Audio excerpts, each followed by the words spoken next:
Eh bien les amis, ici on sauvait une demoiselle en détresse.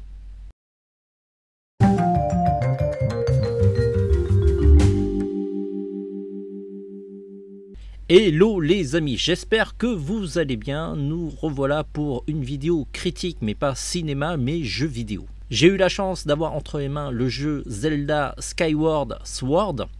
Désolé de la prononciation, je suis pas très bon en anglais. Et je vais vous dire ce que j'en ai pensé en toute objectivité, sachant qu'en plus j'ai terminé le jeu, donc on ne pourra pas dire que j'ai un avis partiel sur ce jeu. Alors côté histoire, c'est pas trop compliqué, c'est un petit peu la même chose dans tous les Zelda, à la limite c'est un petit peu comme le Saint Seiya du jeu vidéo, il y a Zelda qui a disparu et Link va parcourir entre guillemets Hyrule pour la sauver.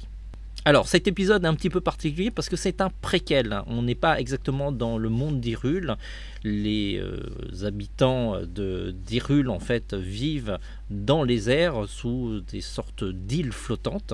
Et pour visiter leur univers, ils chevauchent des oiseaux qui leur permettent d'aller d'un point A et un point B.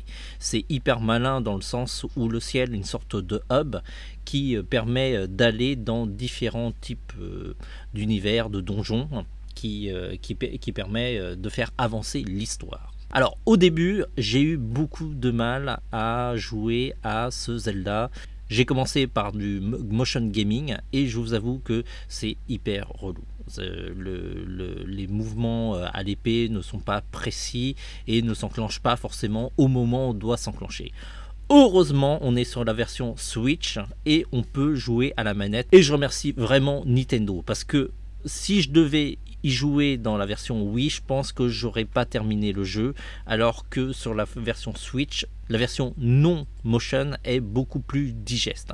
Il reste quand même quelques problèmes, c'est au niveau de la caméra, parce qu'en fait, le stick qui permet d'utiliser la caméra en temps habituel est utilisée pour l'épée, parce qu'en fait lorsqu'on frappe sur les adversaires, il y a des angles d'attaque en fonction de la garde de l'adversaire, et ça en même temps c'est hyper intelligent parce que du coup c'est pas des combats bêtes et méchants. À chaque fois faut regarder l'adversaire, réfléchir quel est l'angle d'attaque qu'on doit utiliser, et ça c'est à la fois bien et chiant en même temps. Le problème, c'est que c'est pas forcément intuitif dans des jeux de vidéo standards. En tout cas, l'intention est bonne. Par contre, il va falloir améliorer pour que ça soit beaucoup plus fluide et naturel, tout en permettant une meilleure maniabilité de la caméra. Et ça, c'est le point le plus compliqué. Au niveau du rendu 3D, il est plutôt beau, c'est du Nintendo, on n'est pas dans une PlayStation 5 ou d'autres consoles avec une bête de guerre. On a un rendu qui est correct. Alors ce qui est marrant, c'est comme j'ai raté ce volet sur Wii, que je suis passé, je crois, directement à Breath of the Wild, j'ai pu voir dans ce volet tous les petits ingrédients de Breath of the Wild, et ça m'a permis de constater que Breath of the Wild est un jeu qui a été vachement amélioré par rapport aux autres versions de Zelda et a été réfléchi. Le fait de ne plus être dans un hub qui nous permet d'aller dans différents donjons, c'est vachement plus agréable. Il y a vraiment une sensation de liberté. Ceci étant dit, ce volet Zelda est aussi très très bon.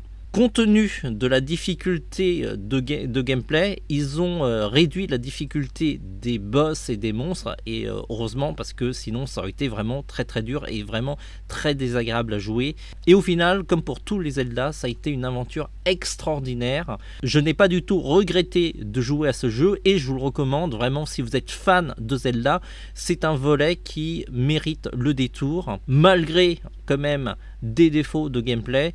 Ce jeu est vraiment top et on ressort plutôt satisfait de notre aventure. En tout cas, vivement Breath of the Wild 2.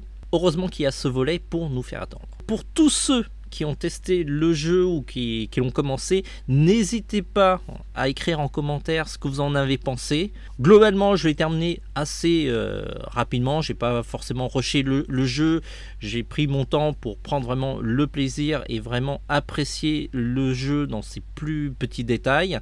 Petite mention à la musique qui est vraiment excellente, mais vraiment comme dans tous les Zelda. Vraiment comme dans tous les Zelda, la musique, elle est vraiment extraordinaire. Je l'écoute en musique de fond toute la journée et j'ai même utilisé la musique de Célesbourg pour musique de réveil le matin, et c'est vraiment agréable de se réveiller dans cette ambiance sonore. Sur ce les amis, j'espère que cette critique vous aura donné envie d'acheter Zelda Skyward Sword. Malgré ses défauts, il est quand même bien. Et on se dit à très vite pour d'autres jeux. Le prochain qui est dans ma ligne de mire, c'est le prochain Metroid, parce que les vidéos que j'ai vues jusqu'à présent, ça a l'air vraiment pas mal. Sur ce les amis, c'est bientôt à rentrer, donc profitez du temps qui vous reste pour jouer.